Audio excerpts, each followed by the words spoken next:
anos atrás, eu não via isso, e de repente, com o advento, claro, dessa divulgação em massa, em rede social, você sabe que o mundo está vivendo uma quadra da sua história muito conturbado, né?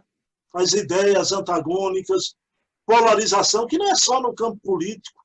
Parece que a humanidade está vivendo parece não, ela está vivendo um parto para uma nova humanidade.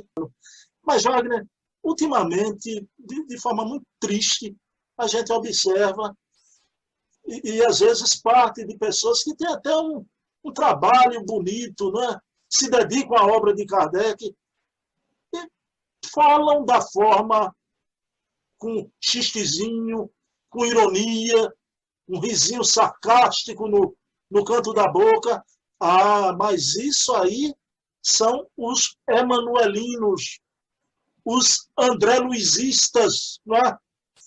Tratando uma obra, como você falou, uma obra portentosa, uma obra dessa altura, como se fosse meramente romancezinhos, historietas do além, não é?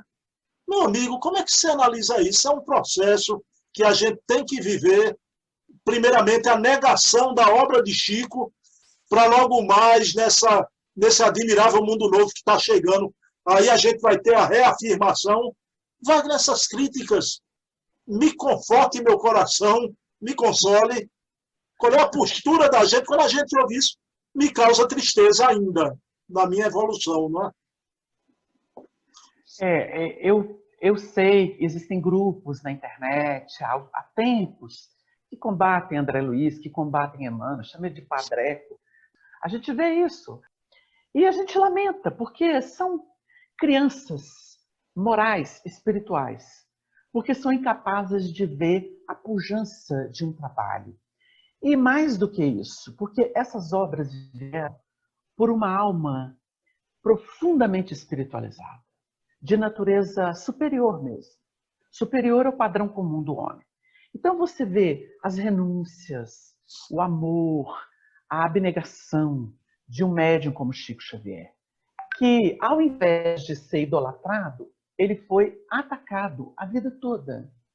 A imprensa abusou dele, os espíritas abusaram dele, os dirigentes abusaram dele, outros médios disputaram com ele, pessoas de todo tipo de comportamento assacaram-lhe com seus problemas, com suas questões, e ele nunca tripudiou.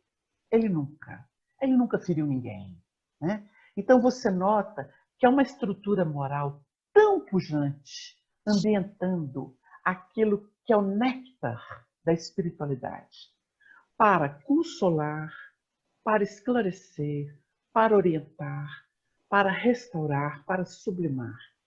E as pessoas, sem essa altura moral, sem essa capacidade intelecto-moral, sem essa espiritualidade, tratam como se fosse qualquer coisa. Sabe quem acorda esse tipo de gente? O sofrimento.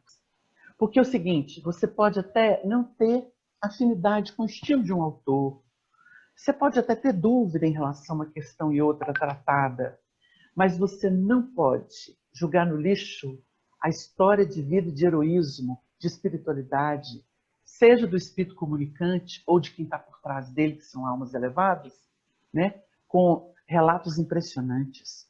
Você pega a literatura, os melhores literatos, eles não têm a profundidade e a precisão de Chico Xavier. Você pega os 5 romances de Emmanuel, você me diz onde existem romances congêneres, porque o Chico não tinha acesso, na época do Chico não tinha luz elétrica, na época do Chico não tinha internet, na época do Chico não tinha biblioteca na cidade dele, quando ele psicografou esses romances. E eu te pergunto assim, como é que ele pode ser tão preciso historicamente? Como é que os dados são reais? Esses dados foram comprovados, só não foram divulgados ainda. Os dados dos romances foram pesquisados por muitas pessoas capacitadas de hoje, com as descobertas que nós temos hoje, com os recursos que nós temos hoje. E, no entanto, a pessoa desdenha como se isso fosse qualquer coisa. Então você vê muitos tupiniquins que gostariam de estar na posição deles. Eu costumo dizer que são amebas intelectuais. Um dia elas vão entender. Um dia eles vão entender.